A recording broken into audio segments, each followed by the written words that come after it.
Browns QB Shedeur Sanders, DL Mike Hall Jr., host event for Cleveland community impacted by fire. Sanders is giving back to his new community ahead of his rookie season. Cleveland Browns quarterback Shedeur Sanders hosted a Garden Valley Fun Fest for residents impacted by a June 23 fire at the Rainbow Terrace Apartments in Cleveland's Garden Valley neighborhood. The event provided free refreshments, music, dancing, and games for the more than 40 families that were displaced by the fire and the surrounding community.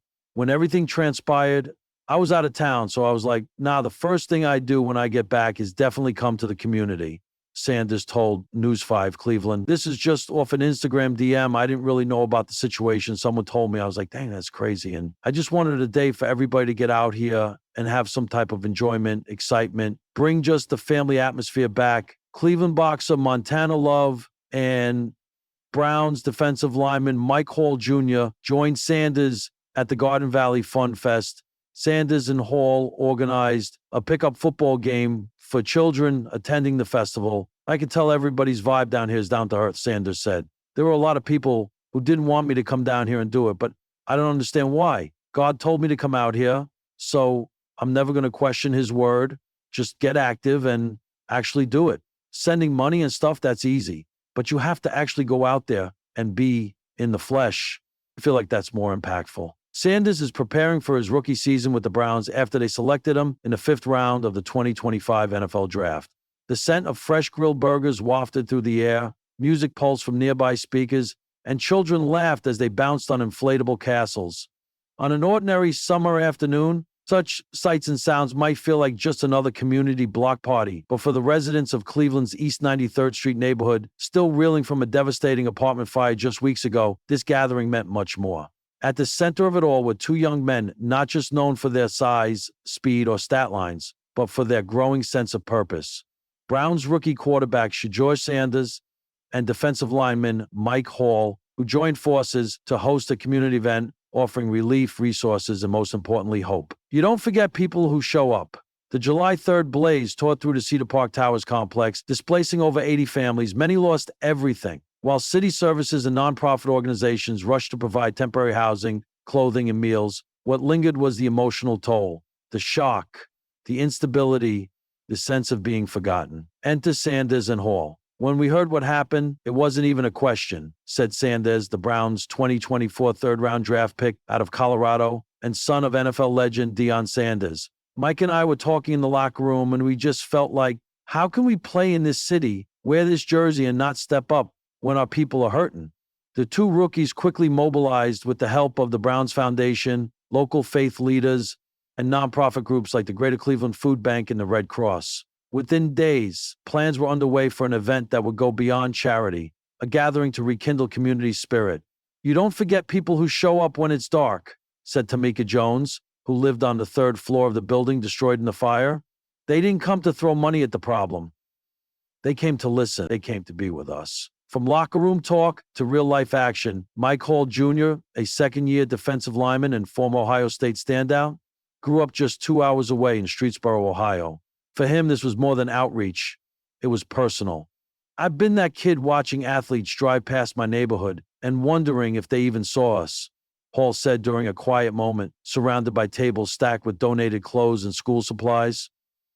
Now that I'm in this position, I refuse to be the guy who drives by. The two players set up donation stations with supplies ranging from hygiene kits to backpacks and bedding. Local food trucks were paid in advance by the players to serve every attendee for free. Children received autographed footballs, but also books and learning tablets. A mobile health unit offered free checkups and vaccinations. And therapists from local counseling services stood ready for anyone needing to talk. At the heart of the event was a makeshift healing huddle, where families sat in circles, sharing stories of resilience, fear, and grace. Sanders and Hall spent hours in those circles, not giving speeches but listening. You hear people say athletes are role models. Well, this is what that actually looks like, said Browns head coach Kevin Stefanski, who made a brief appearance to support his players. It's culture building for the locker room in the city. It's bigger than football. It's tempting to see this as a PR stunt. After all, rookies often try to make a good impression, but those on the ground say this was different.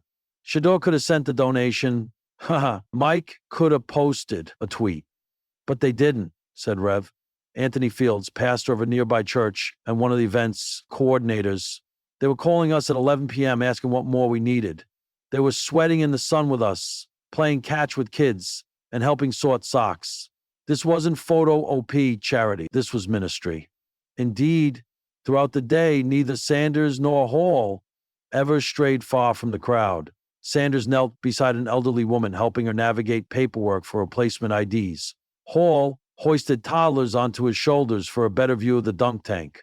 You watch Shedeur and Mike out here, said Browns fan Dana Keller, whose nephew was displaced in the fire, and you start to believe again, not just in football, but in people, planting seeds for the future. As the sun dipped low and the last snow cone machine ran dry, there was a sense that this day marked more than recovery. It hinted at renewal. Before closing remarks, Sanders took the mic, not for a flashy speech, but a quiet promise. We're not here today just because of what happened, he said. We're here because this city is part of us now, and we're going to keep showing up, not just as Browns players, but as brothers in this community. Hall echoed that sentiment. There's pain here, yeah, but there's power too. We felt it today, and we're going to keep building on it. Both players announced they'd be funding a new community recreation room for displaced kids, complete with tutoring stations and game equipment, set to open by fall. They also hinted at a back-to-school drive in August, with plans to involve more teammates. The final play as night fell and families carried home donated goods and cherished memories. The buzz wasn't about touchdowns or sacks, but something far more meaningful. In the heart of Cleveland, where smoke once stole the air, the sounds of healing had taken root. Laughter, song, and the unmistakable cadence of hope. And at the center of it all stood two rookies, not just building a career, but building a legacy.